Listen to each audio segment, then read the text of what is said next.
Tema kita malam ini, mengapa harus ke Baitullah? Mengapa harus ke Baitullah? Yang pertama, surat Ali Imran ayat 96. A'udzubillahi minasyaitonirrajim. Inna awwala baitin, bangunan pertama, wudi'a linnas, yang dibangunkan untuk manusia, lalladzi bi Bakkata, yang ada di kota Makkah, mubarakan, yang penuh dengan keberkahan. Jadi kenapa mesti ke Baitullah? Ya memang sudah Allah memilihkan satu tempat yang penuh dengan keberkahan, dan itu hanya ada di sana. Ada keberkahan pada diri orang, Nabi Muhammad SAW, orang, sosok. Ada keberkahan pada waktu tahajud malam. Ada keberkahan pada gerakan, waktu sujud. Ada gerakan, ada barokah pada tempat. Ya ini Baitullah. Barokah itu apa? Barokah itu ziyadatul khair. Ada kebaikan yang lebih dari yang lain. Itu arti barokah. Misalnya saya punya tanah, bapak punya tanah, ibu punya tanah. Tanah kita sama. Kita beli tanah kaplingan 30 kali 30. Sama semua. Tapi ketika datang onta turun ke tanah saya, bahasa Arabnya onta turun itu barokah. Barokah artinya onta turun. Datang onta turun ke tanah saya, maka orang bilang tanah Ustadz barokah. Kenapa? Karena saya punya tunggangan onta. Tiba-tiba datang aja onta ke tanah saya.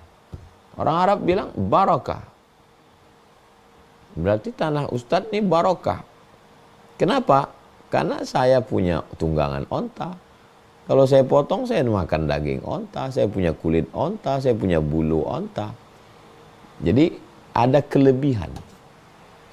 Kalau orang punya kelebihan, itu orang itu barokah. Kalau orang Jawa bilang bejo, orang yang selalu beruntung. Kalau bahasa Inggrisnya lucky man, orang yang punya banyak keberuntungan. Maka ada barokah pada orang. Mubarakan ainama kuntu, kata Nabi Isa. Dimanapun aku berada, aku berkah. Ada keberkahan pada tempat. Nah, Ka'bah ini termasuk berkah pada tempat.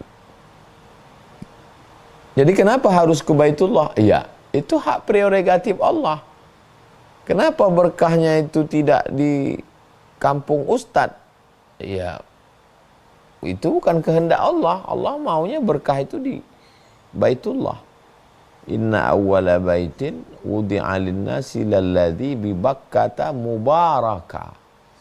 Diberkahi. Allah yang kasih berkah. Ya kita tinggal manut aja, ikut aja. Jadi Ustadz ngapain jauh-jauh ke Baitullah? Ya saya mau ngambil berkah. Ada keberkahan di sana. Saya nggak percaya Ustadz. Ya masalah percaya nggak percaya kan keyakinan. Allah tidak paksa kita untuk percaya. Qulil haqqu min rabbik, sampaikan kebenaran dari Allah. Faman syaa'a falyu'min, siapa yang mau silakan percaya. Wa man syaa'a falyakfur, siapa yang enggak mau, ya enggak apa-apa. Allah siapkan neraka itu kan untuk orang yang enggak percaya. Supaya nanti kalau dia masuk neraka baru dia betul-betul yakin. Rabbana absarna, mata kami sudah melihat, wa sami'na, telinga kami sudah mendengar, farji'na, kembalikan kami lagi ke dunia. Na'mal salihah, kami ingin beramal soleh. Nah, dulu nggak percaya. Nah, jadi memang kelebihan. Ada kelebihan bulan Ramadan. Ada kelebihan malam Lailatul Qadar. Ada kelebihan orang. Wali-wali, nabi-nabi, rasul-rasul, ulul azmi, Nabi Muhammad. Ada kelebihan tempat. Dan ini ada pada Baitullah. Surat Ali Imran 96. Pembahasan yang kedua, surat Ibrahim ayat 37.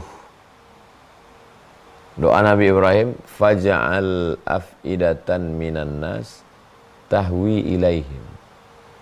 Ya Allah, jadikanlah hati manusia cinta kepada mereka. Doa Nabi Ibrahim gimana enggak makbul? Ya Allah, jadikanlah hati manusia cinta kepada mereka. Mereka di situ adalah Ismail dan ibunya Hajar. Waktu Nabi Ibrahim meninggalkan mereka di samping Baitullah. Berdoalah Nabi Ibrahim. Allahumma ja'al hadzal balada baladan amina. Jadikan negeri ini aman. Warzuq allahu minas samarat. Beri penduduknya buah-buahan. Doa Nabi Ibrahim yang lain, faj'al af'idatan minan nas tahwi ilaihim. Jadikan hati manusia condong sayang kepada mereka. Maka doa ini betul-betul dikabulkan Allah Subhanahu wa taala. Saya belum pernah ketemu orang pulang umroh, badan capek, kantor tinggal, bisnis tinggal, uang habis, lelah, letih, demam, batuk, panas dingin, flu. Tapi kalau pas ditanya, gimana umroh? Ya, taubat saya Pak Ustadz. Belum ada orang. Memang capek Pak Ustadz, tapi saya mau berangkat lagi lah. Nanti ngajak anak, ngajak istri, ngajak tetangga, ngajak mertua. Kenapa begitu? Ya memang hati itu, ini kan masalah hati. Kenapa orang nggak beli ikan di pasar? Kenapa mesti nyewa mobil, nyewa sampan ke tengah laut? Beli ikan di pasar pulang kan selesai. Ini masalah hati. Kenapa orang pakai sepeda ontel? Padahal dia punya mobil. Ngapain dia goet sepeda? Ini masalah hati. Begitu juga ketika hati sudah tertawan, ke Makkah, uang habis, badan lelah, kerja tinggal, keluarga tinggal. Tapi karena dia sudah hatinya tertawan, bismillah, tawakkaltu 'ala Allah, la haula wala quwata illa billah. Nah, jadi ini motivasi. Berikutnya yang ketiga. Ketika kita ke Baitullah, itu enggak sama seperti kita mau sholat. Kalau sholat, itu niatnya cukup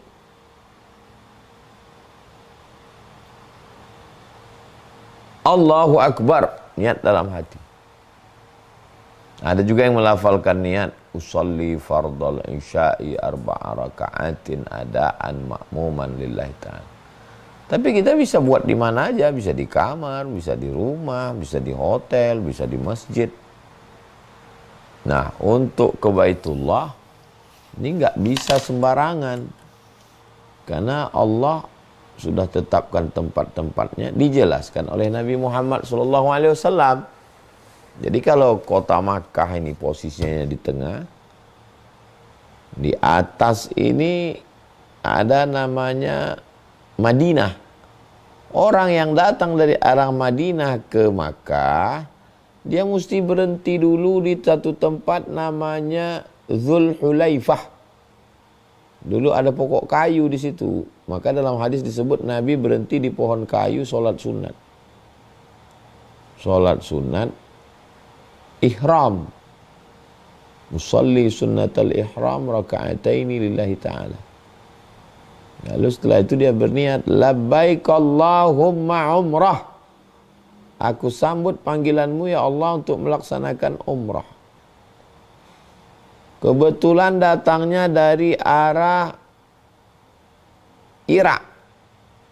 Maka berhentinya satu tempat namanya kebetulan datang dari arah Najd, namanya Qarnul Manazil.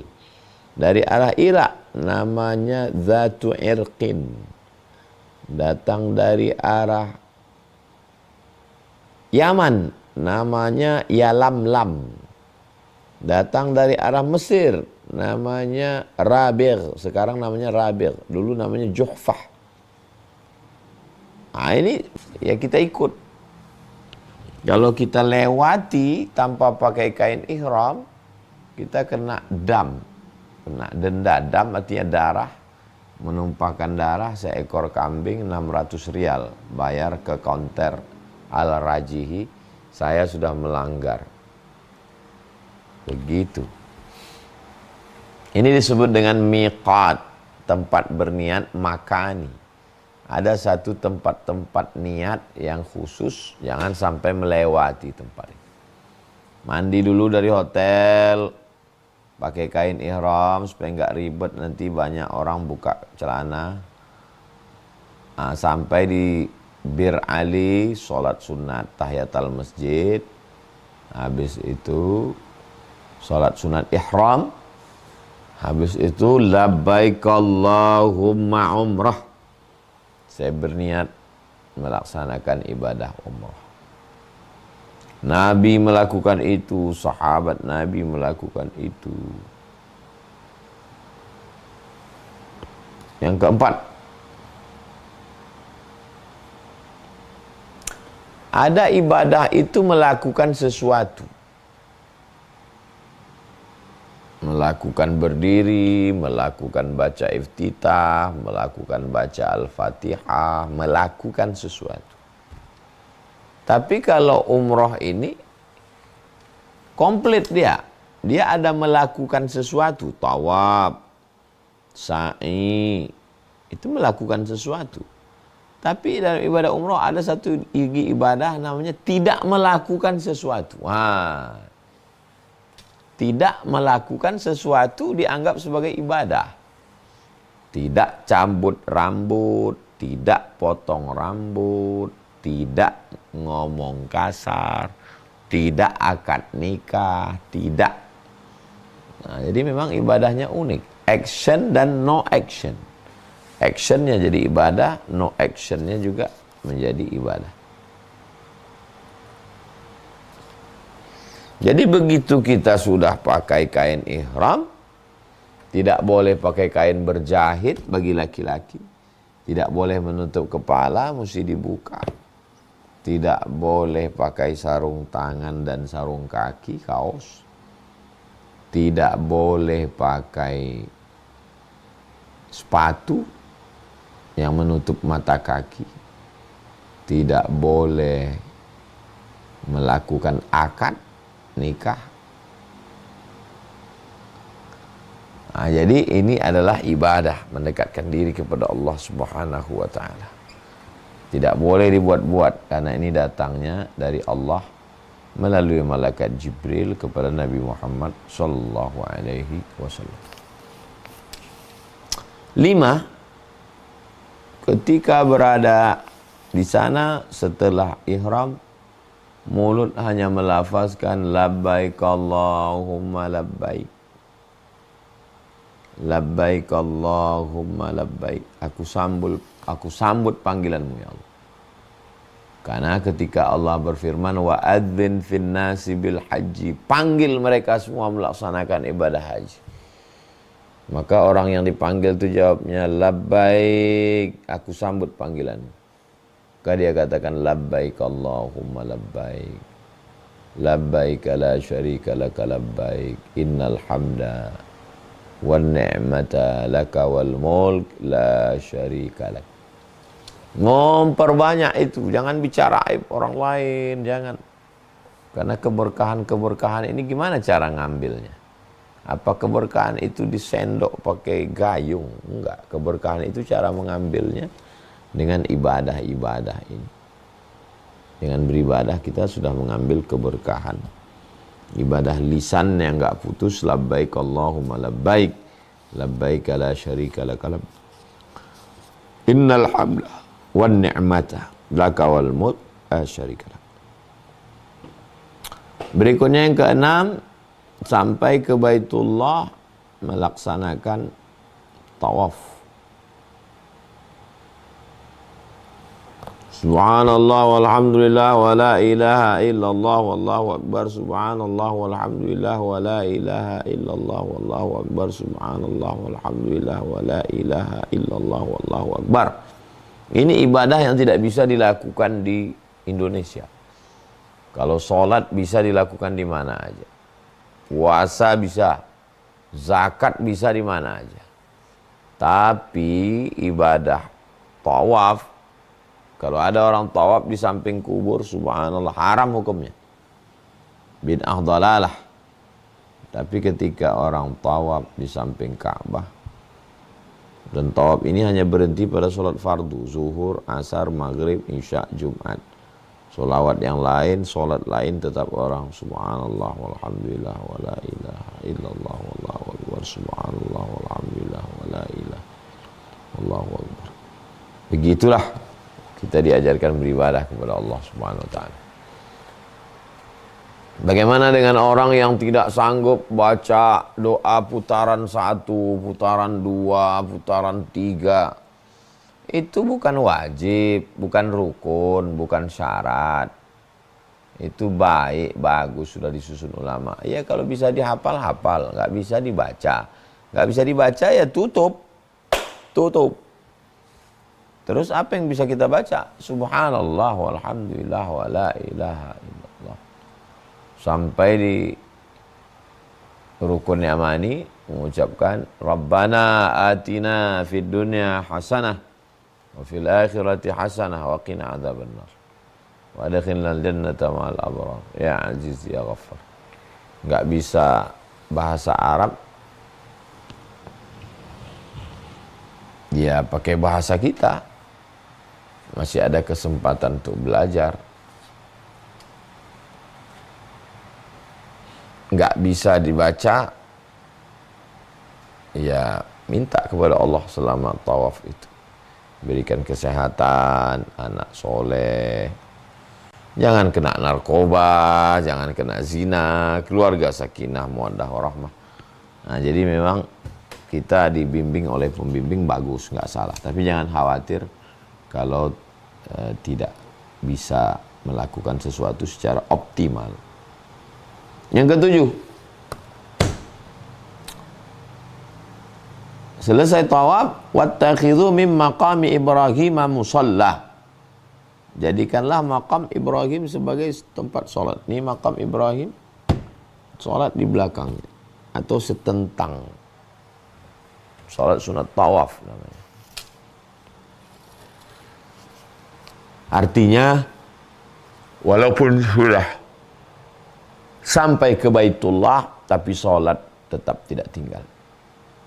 Makanya kalau ada orang umroh, haji, tapi nggak sholat, gimana itu? Sedangkan habis tawaf aja masih sholat. Sholat di belakang-belakang itu. Tapi masih setentang dengan makam Ibrahim. Lalu kemudian yang ke-8, minum air zam-zam. Allahumma inni as'aluka ilman nafi'a wa rizqan wasi'a wa shifaan min kulli da'in wa saqamin. 3 yang dimintakan. Pertama, ilman nafi'a, ilmu yang bermanfaat. Karena yang tahu ini hanya orang berilmu. Yang kedua, rizqan wasi'a, rezekinya lapang. Yang ketiga, syifaan min kulli da', obat dari segala macam penyakit.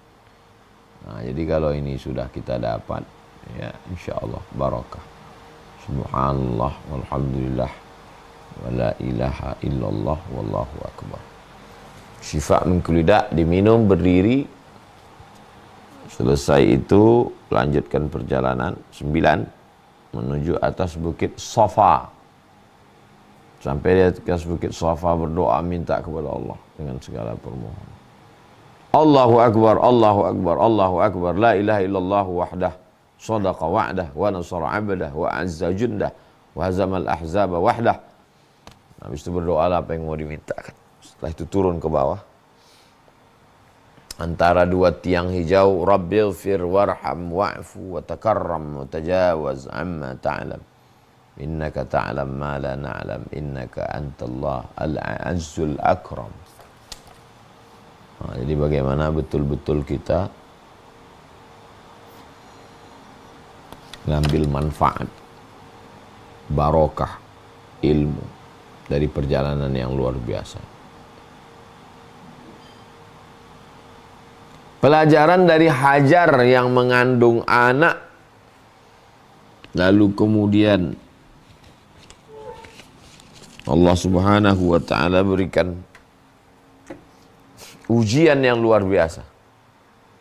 Berdoalah Nabi Ibrahim, askantu min dzurriyyati, aku tinggalkan anak fi wadin ghairi dhi zar'in, di lembah yang tak ada tanaman, inda baitikal muharram, di samping Baitullah. Berdoalah di situ Hajar. Naik ke atas bukit Sofa, tidak ada air. Naik ke atas bukit Marwah pun tidak ada air. Ternyata air itu datang bukan dari kaki yang berjalan. Justru air itu datang dari tumit yang belum bisa menginjakkan kaki ke tanah. Tapi begitu tumit kena ke pasir, memancar air. Zam-zam. Berkumpul air, berkumpul dari seluruh penjuru, dan air berkualitas paling tinggi, pH, kualitas air yang luar biasa. Ada satu perusahaan filter air dari Jepang memasang di rumah sahabat kita di Kuala Lumpur. Setelah dipasang, sudah Pak, bagus, pH tinggi. Datang sahabat kita ini, beliau ambil air zam-zam dari kamarnya, kebetulan pulang umroh. Kalau dibandingkan dengan ini gimana? Aduh, kalau dengan itu nggak bisa Pak. Karena itu nggak perlu disaring, nggak perlu dimasak. Sudah luar biasa. Nah, jadi bagaimana perjuangan seorang perempuan membesarkan anak dan dia tidak menyerah. Sa'i artinya ada ikhtiar, ada usaha. 11, selesai sa'i, gunting rambut, potong. Setiap helai rambut itu likulli sya'ratin. Jadikanlah dalam setiap kepingan potongan rambut ini menjadi nur, cahaya pada hari kiamat. Begitulah Allah Subhanahu wa ta'ala. Selesai tahallul, gugur segala dosa seperti bayi yang baru lahir dari rahim ibu. Bagaimana bayi lahir nggak bawa dosa, nggak bawa apa-apa, gundul, begitulah orang yang keluar dari ibadah. Mengapa harus ke Baitullah? Ya, semua ritual ini tidak ada di tempat lain. Kita buat di bukit, ditangkap polisi, kita penistaan agama itu. Ya harus mesti ke Baitullah. Ada ibadah ini cuma gerakkan badan, namanya ibadah badan, sholat. Ada ibadah ini cuma menggerakkan lisan, baca Quran. Ada ibadah ini cuma keluar duit, zakat. Tapi umroh, tiga-tiganya. Ibadah badan, tawaf, sa'i. Ibadah harta, bayar tiket pesawat, bayar ke travel semua. Dan ibadah lisan, subhanallah walhamdulillah wa la ilaha illallah. Tambah lagi ibadah hati. Lawan emosi, apa kamu nggak tahu saya ini pejabat, orang kaya. Sampai di sana semuanya sama di hadapan Allah Subhanahu wa ta'ala. Replika. Ini adalah replika kematian. Karena sekarang saya pakai kemeja, pakai topi. Tapi begitu di sana, lepas ini semua. Yang dipakai adalah pakaian mayat. Nah, maka kalau mau memahami hakikat hidup, tapi ngerti, kalau nggak ngerti ya mubazir juga. Habis duit, Jalan sana, jalan sini, shopping, tawaf, sa'i, gundul. Tidak menyentuh ke dalam kolbu hati yang paling dalam. Selesai, dalam 2 jam insya Allah selesai. Turun, tawaf, sa'i, tahallul. Rukunnya 5. Berniat, tawaf, sa'i, tahallul.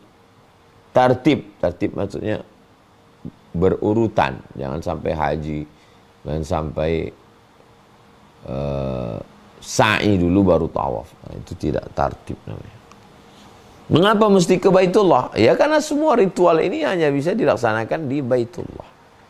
Kalau dilaksanakan di tempat lain, maka masuk dalam kategori aliran sesat. Karena definisi aliran sesat menurut Majelis Ulama Indonesia adalah ketika merubah salah satu dari rukun Islam. Rukun Islam yaitu haji. Ini kan umroh Ustaz. Haji dan umroh itu bedanya cuma di wukuf, melontar jumroh.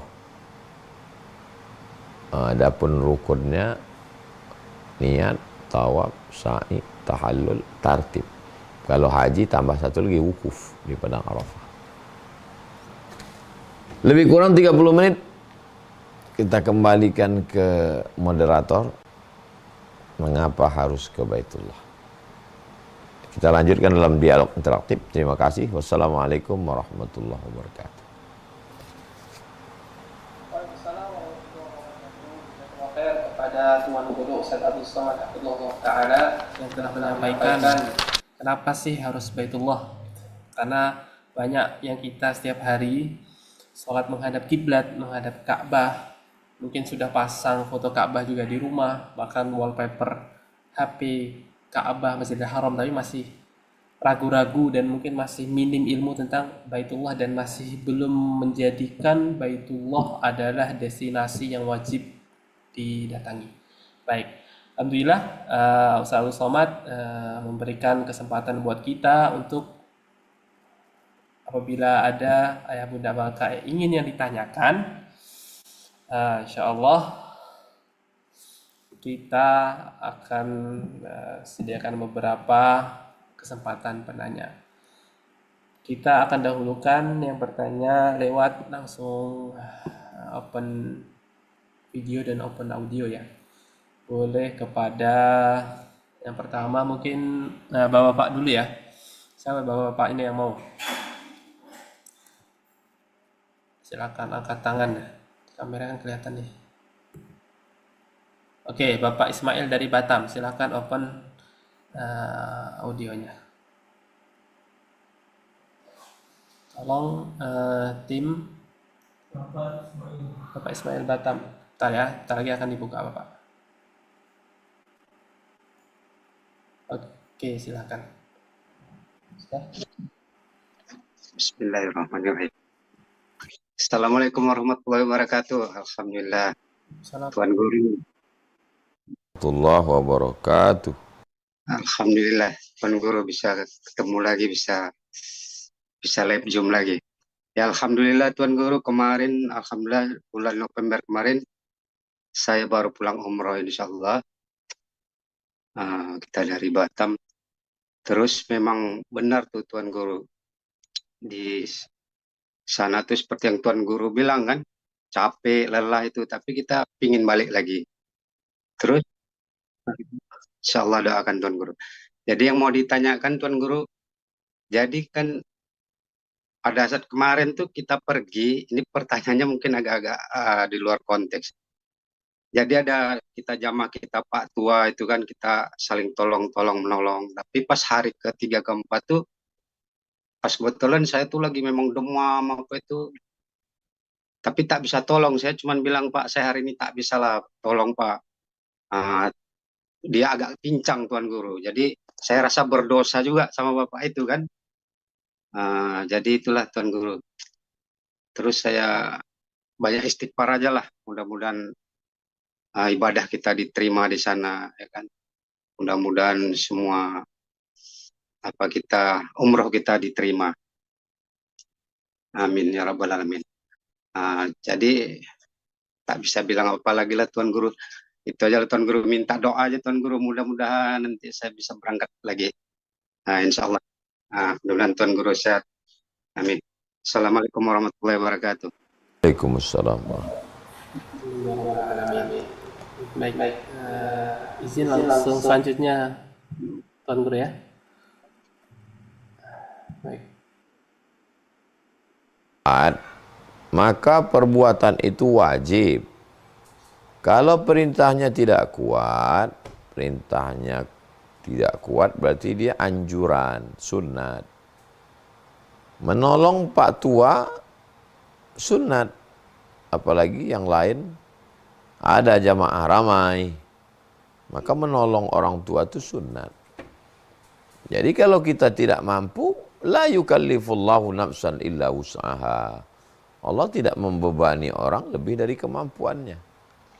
Merasa berdosa pada sesuatu yang bukan dosa, itu juga perbuatan setan. Jadi kita mengusir setan ini dengan ilmu. Saya tidak berdosa. Ngapain kita merasa berdosa pada sesuatu yang tidak dosa? Tidak salah. Dia ada jamaah yang lain, kita ganti-gantian, sip-sipan, kita pun batu-batu. Jadi tidak hanya dalam masalah ini, masalah lain. Jangan sampai kita merasa berdosa pada sesuatu yang bukan dosa. Merasa beramal padahal tidak beramal, itu juga perbuatan setan. Merasa berdosa pada perbuatan yang bukan dosa, itu juga perbuatan setan. Tujuannya apa? Membuat kita selalu sedih, menyesal. Habislah larut umur kita untuk itu. Jadi kita sudah berbuat, kita sudah tolong orang, mudah-mudahan Allah membalas dengan kebaikan, bisa berangkat ke Baitullah lagi. Demikian, wallahu a'lam bishawab. Terima kasih Tuan Guru. Baik, jazakallah khair kepada Tuan Guru dan Pak Ismail yang telah bertanya. Kita lanjutkan kepada penanya selanjutnya dari boleh Bunda Al-Hijrah Syarifah.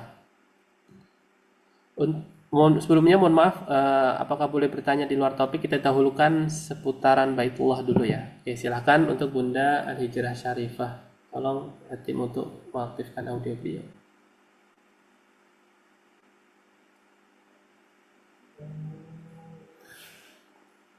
Ya, sudah.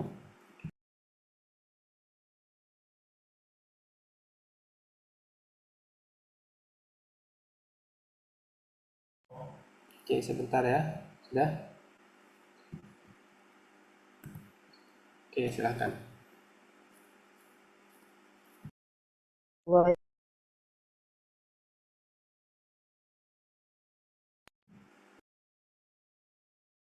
Assalamualaikum warahmatullahi wabarakatuh. Warahmatullahi wabarakatuh. Masya Allah, tabarakallah. Terima kasih Tuan Guru Ustaz Abdul Somad. Alhamdulillah malam hari ini Allah beri kesempatan. Saya bisa langsung belajar di kegiatan sekolah Baitullah. Dan ini udah beberapa kali. Dan pada malam hari ini Masya Allah dapat kesempatan untuk bertanya.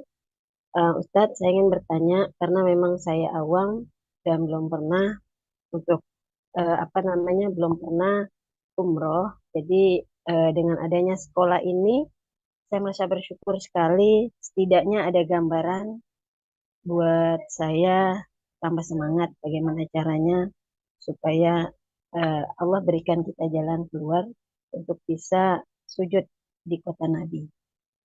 Ustadz, saya ingin bertanya kaitannya dengan umroh yang biasa kita dengar, biasa ada yang pinjam bank. Boleh enggak Ustadz?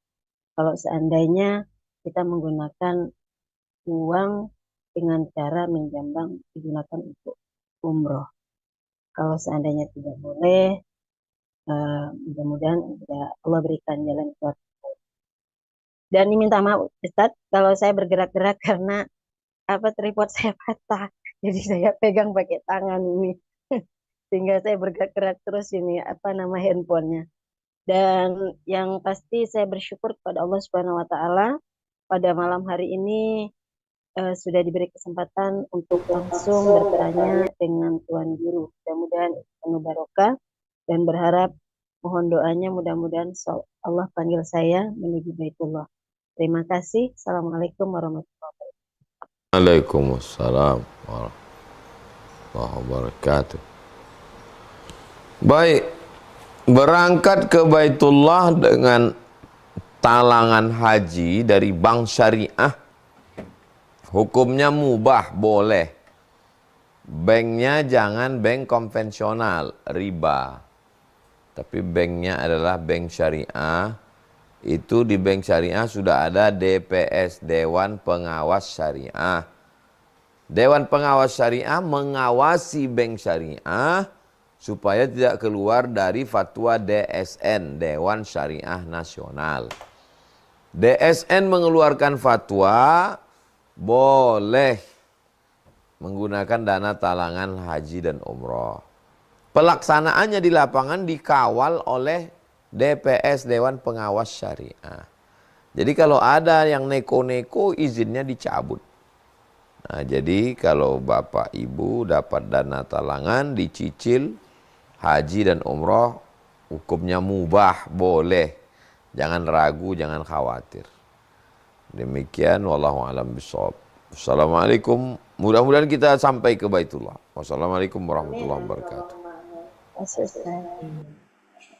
Terima kasih Tuan Guru Ustadz Abdul Somad atas jawabannya dan Bunda Al-Hijrah Syarifah telah bertanya. Baik, next penanya. Siapa lagi yang ingin bertanya? Ini mungkin dari tadi saya melihat ada Bunda Dewi Syahreini. Ingin bertanya Bunda?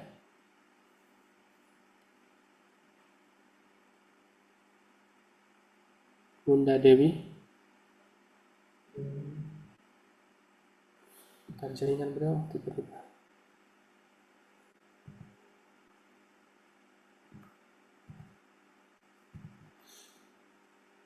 Dari tadi saya melihat Bunda menangis dari awal Zoom sampai sekarang. Gimana Bunda? Silakan jika ada yang ingin tanyakan. Assalamualaikum warahmatullahi wabarakatuh.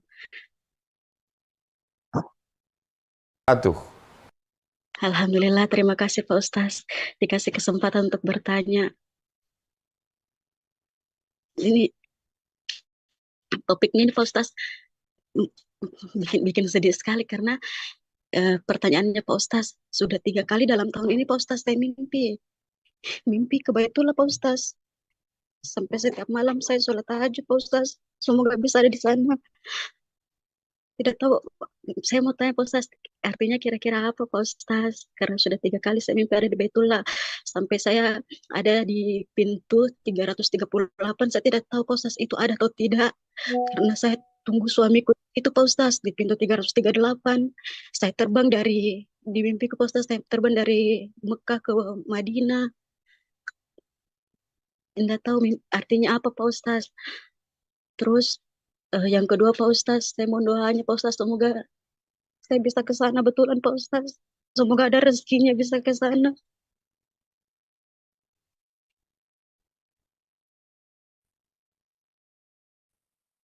Saya masih kecil, ibu saya, waktu itu saya masih SD. Ibu saya pergi ke rumah adiknya, adik sepupunya yang akan pergi haji. Lalu malam itu saya tidur, saya mimpi saya sampai di Makkah. Tapi saya tidak bisa ngomong ke orang Makkah itu karena mereka bahasa Arab. Lalu waktu bangun saya berpikir, nanti kalau aku ke Mekah aku nggak bisa ngomong. Berarti aku mesti belajar bahasa Arab. Jadi mimpi ke Baitullah itu memang betul-betul kita akan ke Baitullah. Jadi saya yakin sekali karena saya mengalami. Mimpi ke Baitullah, ruh kita sampai duluan. Jasadnya nyusul belakangan.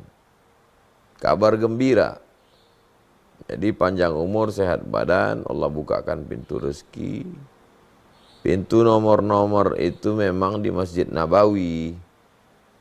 Di belakang arah ke Bukit Uhud itu memang ada nomor-nomor suami dan istri saling menunggu selesai sholat nanti tunggu di pintu sekian. Mudah-mudahan semakin semangat terus berikhtiar sampai ke Baitullah. Demikian Ibu, wallahu a'lam bishawab. Masya Allah, jazakallah khair kepada Tuan Guru Ustaz atas jawabannya dan kepada Bunda yang telah bertanya. Baik, sebelumnya saya ada pertanyaan Ustaz dari beberapa kolom chat yang saya baca. Dan banyak juga yang bertanya kepada saya, Ustaz, bagaimana tanggapan Ustaz mengenai orang yang takut umroh karena takut dibalas dosanya di depan Ka'bah?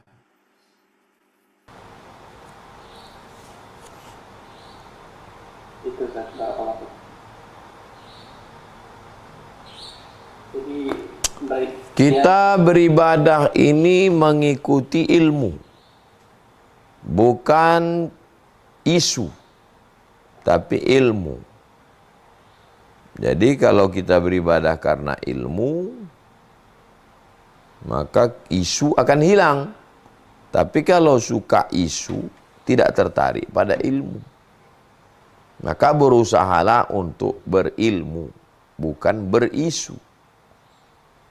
Jadi bahwa kita berdosa, banyak silap, minum khamar, mabuk, judi, zina, bertaubat.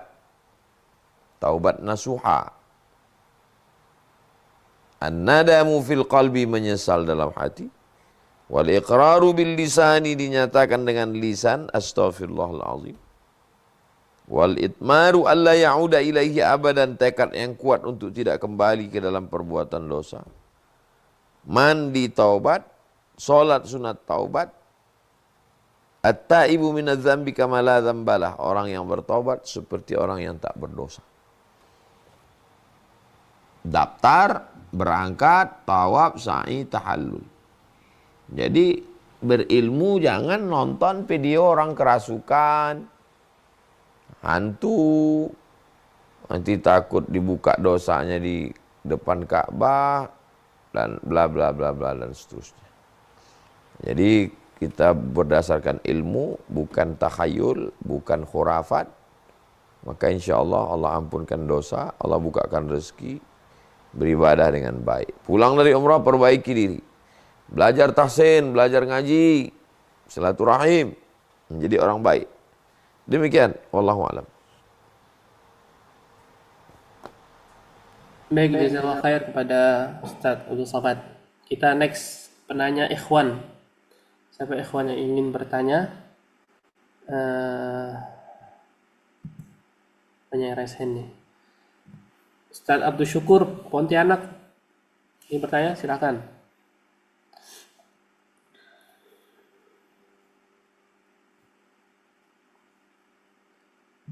Masya Allah.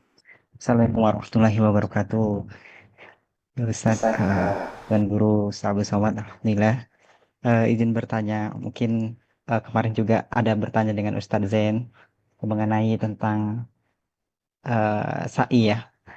Bahwa kemarin Ustadz Zain mengatakan bahwa pun udah ritualnya ketika sa'i diperbolehkan untuk minum zam-zam meskipun belum selesai sa'i.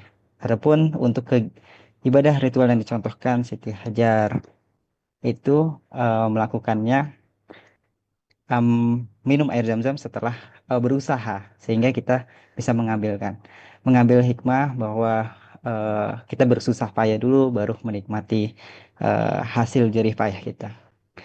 Yang kedua terkait juga tadi Ustaz Zen, jadi kemarin saya dapat cerita dan banyak juga cerita dari teman-teman saya, meskipun saya belum pernah umroh ataupun haji ke Baitullah.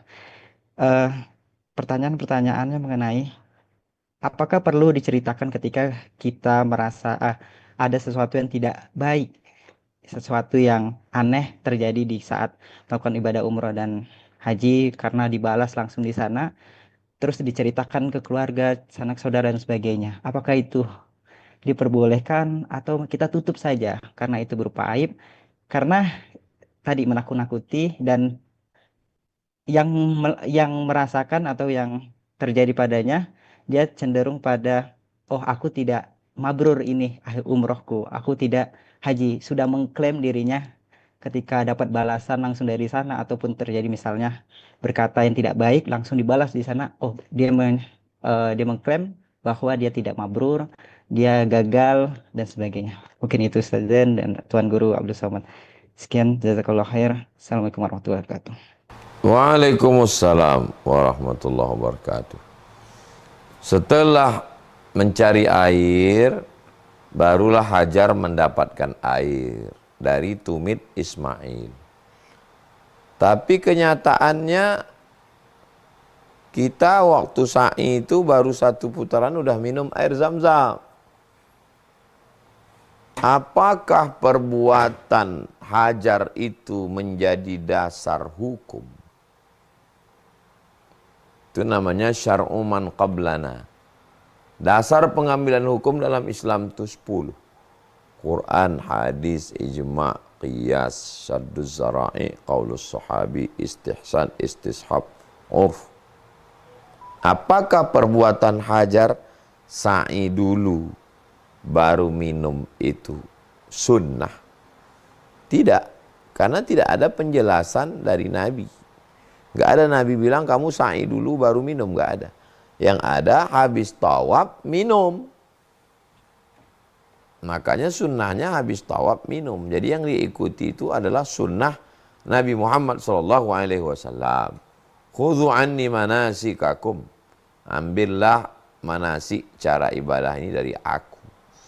Adapun perbuatan Nabi, perbuatan istri Nabi sebelum Nabi Muhammad, itu kalau diakui Nabi, baru dia menjadi sunnah. Kemudian kalau terjadi sesuatu selama di tanah suci Makkah, apakah diceritakan? Kalau dia masuk dalam amar ma'ruf nahi mungkar, ceritakanlah. Dalam nahi mungkar, melarang orang buat mungkar. Atau amar ma'ruf, ngajak orang buat baik, ceritakanlah. Tapi kalau hanya untuk angkuh sombong, biar dianggap aneh. Saya sering menghadapi jamaah haji, jamaah umroh pulang mengada-ngada cerita biar supaya dianggap hebat. Biar supaya dianggap aneh, biar supaya dianggap wali, biar supaya dianggap mengalami pengalaman spiritual. Ini bertentangan dengan ibadah umroh haji. Karena ibadah haji dan umroh itu ibadah orang yang sudah melewati geladi kematian, padang mahsyar, memakai pakaian mayat, tidak lagi melihat diri lebih, pulang kok cerita kelebihan-kelebihan. Jadi kalau ceritanya itu adalah nahi mungkar, bagus, nggak salah. Tapi kalau ceritanya hanya membranding diri, personal branding, menyatakan lebih hebat, mengalami pengalaman spiritual, sebaiknya ya nggak usah bohong lah. Demikian, wallahu a'lam bishawab. Baik, jazakallah khair Ustaz Abdul Somad atas jawabannya. Kita lanjut ke penanya akhwat. Oke, boleh Kak Nur Halimah Ummi Fatir. Kak Nur Halimah. Ntar akan dibuatkan oleh tim mic-nya. Assalamualaikum Ustaz. Assalamualaikum. Silakan Kak. Langsung. Izin bertanya Ustaz, bagaimana supaya saat beribadah itu hasilnya membawa perubahan lebih baik untuk diri kita? Syukran Ustaz. Assalamualaikum warahmatullahi wabarakatuh. Semua ibadah, solat, zakat, puasa, pahami sebagai proses pendidikan diri.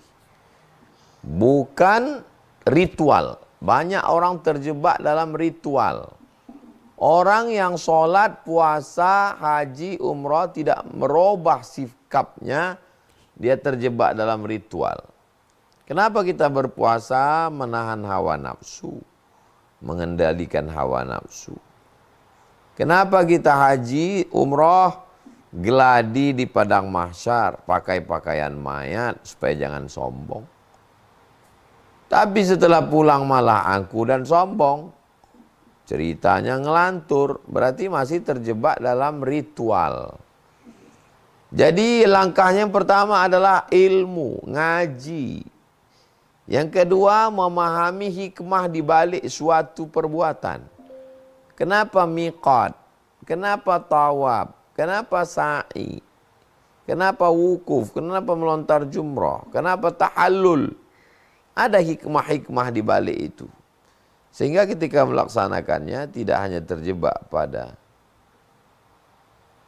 ibadahnya, tapi melupakan konsekuensi dari ibadah itu apa terhadap perilaku perbuatan. Mudah-mudahan ibadah haji, umrah, sholat, puasa, zakat kita mempengaruhi pola pikir, mindset cara pandang, dan mempengaruhi perbuatan kita. Demikian. Wallahu a'lam. Jazakumullah khairan katsiran Ustaz. Amin amin ya Rabb. Jazakallah khair pada Ustaz Abdul Somad. Kita lanjut penanya selanjutnya, Ikhwan. Penanya Ikhwan, siapa yang ingin bertanya? Oke, mungkin Bapak Ridwan Abdullah. Ustaz Ridwan Abdullah, persilakan. Allah, silakan. Sebentar akan dibawakan lagi. Oke, silakan. Insyaallah, tabarakallah, alhamdulillahirrahmanirrahim. Assalamualaikum warahmatullahi wabarakatuh. Waalaikumsalam warahmatullahi. Mohon maaf Ustadz, sebelumnya pertanyaan saya di luar tema. Saya mempunyai apa sih namanya ya? Nggak tahu penyakit atau apa gitu Ustadz. Kalau sesudah buang air kecil, biasanya kalau sudah dikeringkan misalnya ya, dibasuh, suka keluar lagi tapi secara perlahan banget gitu Ustadz. Sekira 20 menitan. Jadi setelah 20 menit baru kering gitu Ustadz. Jadi keluarnya itu kalau dikumpulin ya sekira 2 sampai 3 bulir jeruk lah. Bulir jeruk yang di dalamnya itu kan yang kecil-kecil. Sekira 2 sampai 3 bulir jeruk. Nah, pertanyaan saya Ustadz, apakah itu dimaafkan atau harus nunggu kering gitu kalau saya mau sholat misalnya? Karena terkadang kalau saya mau sholat berjamaah itu, kalau mau kencingnya sebelum sholat gitu ya, sebelum saya sesudah waktu adzan, masuk waktu adzan gitu, kadang-kadang sering terlambat berjamaah sholat gitu gara-gara nungguin supaya kering dulu gitu yang air yang keluar. Pertanyaannya bagaimana gitu Ustaz? Apakah ada sulusul baul? Sulusu diambil dari silsilah, artinya rantai. Baul artinya air kencing. Sulusul baul, kencing berantai seperti mata rantai, enggak putus. Sulusul baul terjadi pada laki-laki. Jadi bagaimana? Orang yang kena penyakit sulusul baul, dia berwuduknya setelah masuk waktu. Kalau sebelum masuk waktu dia berwuduk, menetes, wuduknya batal. Jadi berwuduknya setelah azan. Allahu Akbar, Allahu Akbar. Nah, dia berwuduk. Habis berwuduk itu, kalau kebetulan dia sebelumnya buang air kecil, jongkok, kaki kiri ditekuk,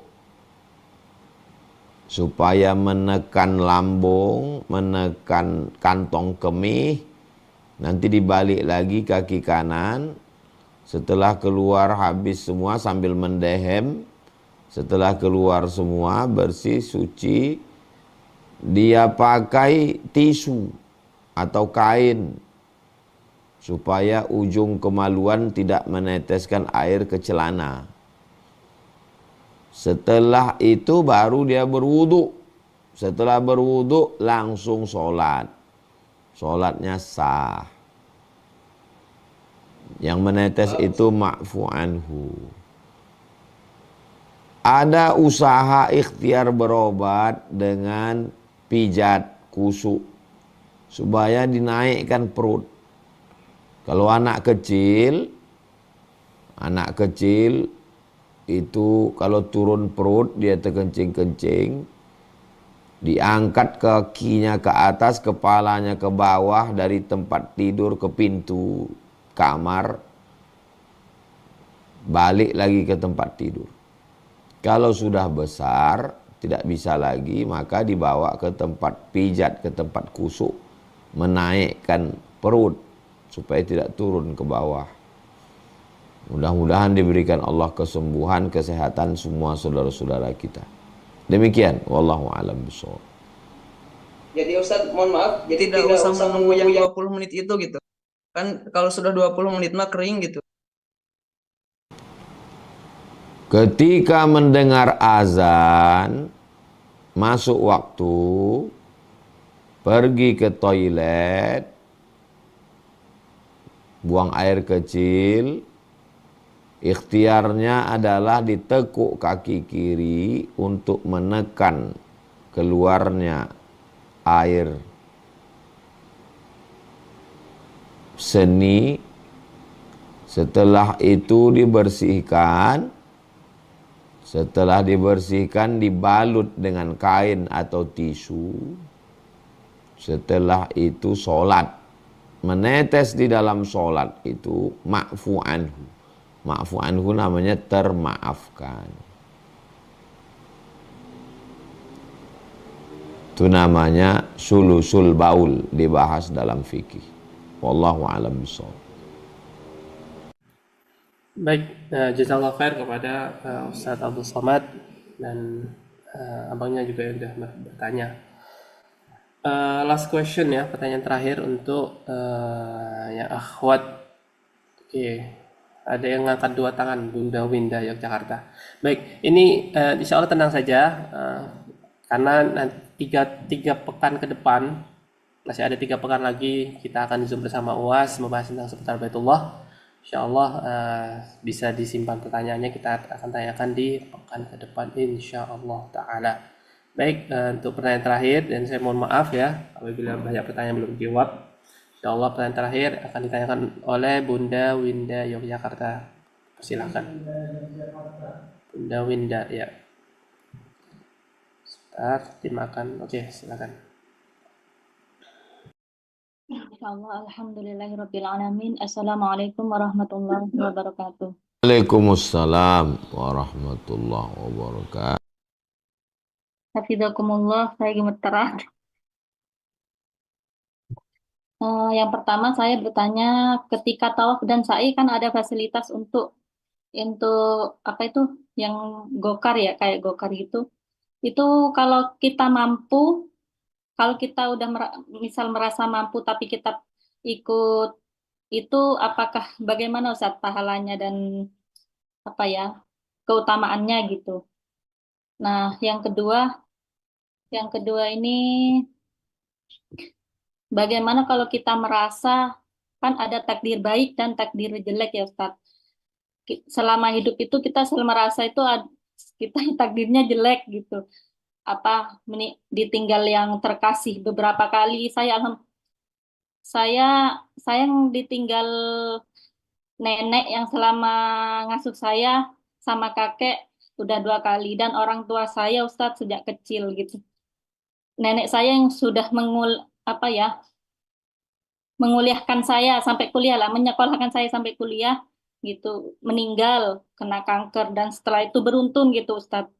Nah, bagaimana kalau kita ingin bertobat gitu, takutnya dosa ini karena takdir jelek ini karena dosa-dosa keluarga atau apa gitu Ustadz. Kalau kita mau bertobat, saya berniat untuk bolak-balik ke Baitullah gitu Ustadz, untuk minta taubat gitu Kak. Ada agar hidup saya itu lebih baik gitu Ustaz. Bagaimana menurut Ustaz dan saran Ustaz untuk saya, nasihatnya juga untuk saya. Terima kasih Ustaz. Assalamualaikum warahmatullahi wabarakatuh. Waalaikumsalam warahmatullahi wabarakatuh. Tawaf sa'i naik motor listrik, naik mobil listrik, itu dalilnya adalah karena di zaman Nabi sahabat tawaf naik onta. Jadi Ka'bah di tengah, Bukit Sofa, Bukit Marwah, ada yang jalan kaki, ada yang naik kendaraan. Karena mereka tinggi di atas, tongkatnya itu ditusukkan ke Hajar Aswad. Nah, itulah dalilnya. Jadi kalau orang yang mampu naik, ya nggak apa-apa. Karena dulu sahabat juga naik onta, padahal dia mampu. Kalau ada orang mau berjalan, ya bagus. Al-jaza ala qadril amal. Balasan sesuai dengan tingkat kesulitan amal. Tingkat kesulitannya, tingkat keikhlasannya. Nah itu. Jadi pada masalah-masalah yang boleh dilaksanakan, ya silakan. Mau jalan kaki atau mau naik gokar. Ketika banyak keluarga meninggal, lalu kita menyimpulkan itu suatu takdir buruk. Lalu kita mengaitkannya, mungkin saya punya dosa, sehingga takdirnya buruk terus. Kalau meninggal keluarga itu takdir buruk, Nabi Muhammad itu 2 bulan dalam kandungan meninggal ayahnya. Lahir ke dunia meninggal ibunya. Dibesarkan kakek meninggal kakeknya. Dijaga paman meninggal pamannya. Istri Khadijah setia meninggal istrinya. Anaknya 4 perempuan, Zainab, Ruqayyah, Ummul Kulsum, Fatimah, meninggal 3. Berapa udah? 8. Anak laki-lakinya Al-Qasim, Abdullah, meninggal juga. Jadi kalau ambil kesimpulan bahwa banyaknya keluarga meninggal adalah takdir buruk, berarti sama dengan mengatakan Nabi Muhammad takdirnya buruk. Kalau banyak keluarga meninggal lalu mengambil kesimpulan karena saya banyak dosa, berarti sama dengan mengatakan Nabi Muhammad banyak dosa. Dari mana kesimpulan itu datang? Dari setan.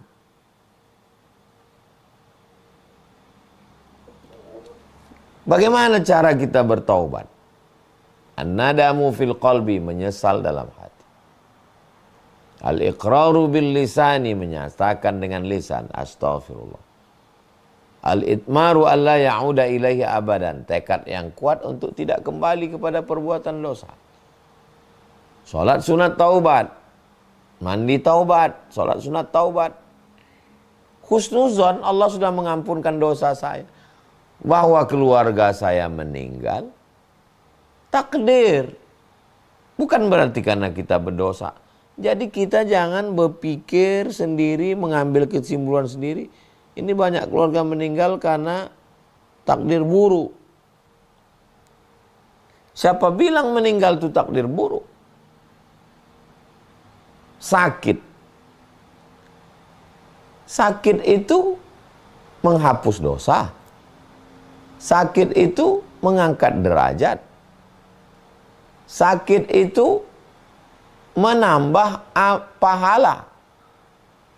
Siapa bilang sakit? Laknat. Mati. Mati bukan laknat. Laknat itu adalah ketika hidup kita senang, kenyang, tenang, tapi tidak beribadah. Itu yang laknat. Itu azab, itu namanya istidraj. Ayah ada, emak ada, kakek ada, nenek ada, mobil ada, duit ada, tapi nggak sholat. nggak beribadah. Itu yang laknat itu. Istidraj namanya. Jadi jangan mengambil kesimpulan dari pikiran yang jahat, hawa nafsu. Mudah-mudahan saya semua Ustadz mengambil kesimpulan berdasarkan ilmu dan tidak cepat mengambil hukum terhadap sesuatu. Kematian bukan laknat, sakit bukan laknat. Laknat itu adalah yang kelihatannya nikmat tapi tidak disyukuri, malah membuat lalai, itulah yang laknat. Azab yang tertunda namanya istidraj. Wallahu a'lam bishawab. Demikian. Nah, jazakallahu khair kepada Ustaz kita, Ustaz Abdul Somad dan Bunda Winda. Dan pertanyaan terakhir, Ustaz mewakili teman-teman. Ada nggak Ustaz amalan khusus agar Allah Subhanahu wa taala segera undang kita ke Baitullah, atau agar Allah Subhanahu wa taala undang kita berkali-kali ke Baitullah? Natal hajat, saya sholat sunat hajat 2 rakaat. Ya Allah, tunaikan hajatku. Yang kedua, membaca Yasin. Kata Imam Ibnu Katsir, la tuqra'u fi amrin asirin. Dibacakan pada perkara yang sulit, dimudahkan Allah. Ya Allah, berkat surat Yasin ini, mudahkan aku ke Baitullah. Yang ketiga, Al-Fatihah. Al-Fatihah pembuka segala yang terkunci. Berkat surat Al-Fatihah ini sampaikan niatku ke Baitullah. Al-Fatihah. Surat hajat, Yasin, Al-Fatihah. Jangan lupa semua ditutup dengan sholawat. Sholat pun ada sholawat. Yasin pun ditutup sholawat. Dan doa-doa ditutup dengan sholawat. Allahumma salli ala sayyidina Muhammad wa ala ali sayyidina Muhammad. Tidak juga berangkat. Ingat, pintu surga bukan cuman haji dan umrah. Ada babus shalah, banyak sholat. Ada babur rayyan, banyak puasa. Ada babus sadaqah, banyak sedekah. Ada babul jihad, banyak jihad. Ada babul kazimin al-ghaiz, menahan amarah. Jangan batasi ibadah dari satu saja. Banyak ibadah dalam Islam. Demikian, wallahu a'lam bishawab.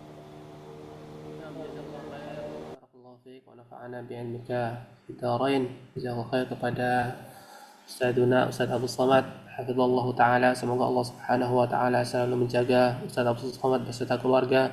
Semoga Allah Subhanahu wa taala mudahkan segala urusannya. Semoga Allah Subhanahu wa taala pertemukan beliau satu surga dengan Nabi Muhammad sallallahu alaihi wasallam.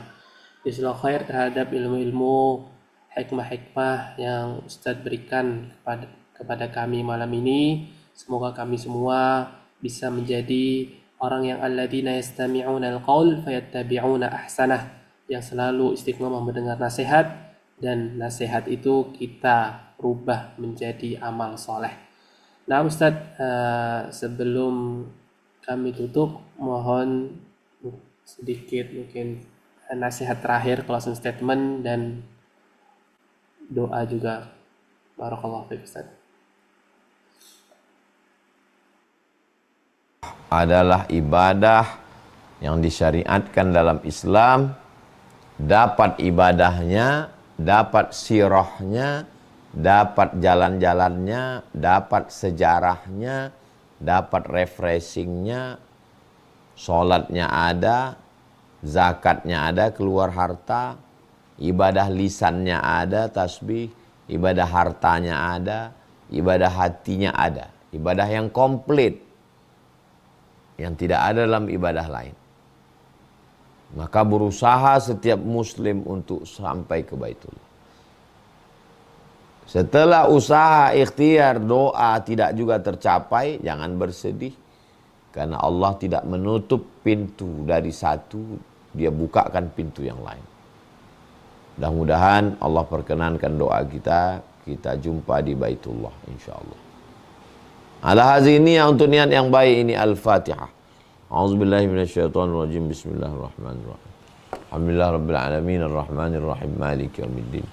Iyyaka na'budu wa iyyaka nasta'in shiratal mustaqim. Siratal ladzina an'amta 'alaihim ghairil maghdubi 'alaihim waladdallin. Amin. Allahumma salli ala sayyidina Muhammad wa ala ali sayyidina Muhammad. Ya qadiyal hajat, engkau yang menunaikan segala hajat. Ya rafi'ad darajat, engkau yang mengangkat derajat. Ya man qada amran innama yaqulu lahu kun fayakun. Tidak ada yang sulit bagimu, cukup kau katakan kun fayakun. Hasbunallah wa ni'mal wakil.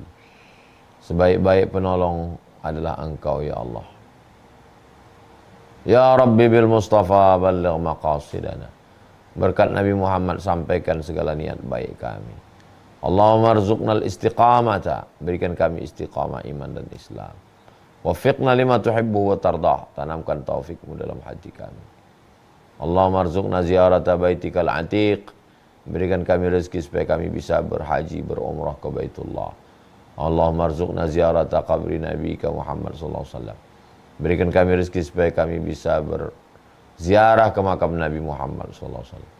Allahumma taqabbal umratana umratan maqbulah, jadikanlah ibadah umrah kami umrah yang maqbul. Rabbana atina fid dunya hasanah wa fil akhirati hasanah wa qina azabannar. Wa sallallahu ala sayyidina Muhammad wa ala alihi wasallam. Alhamdulillah rabbil alamin. Taqabbalallahu minkum minna minkum taqabbal ya karim. Terima kasih, mohon maaf. Wassalamualaikum warahmatullahi wabarakatuh.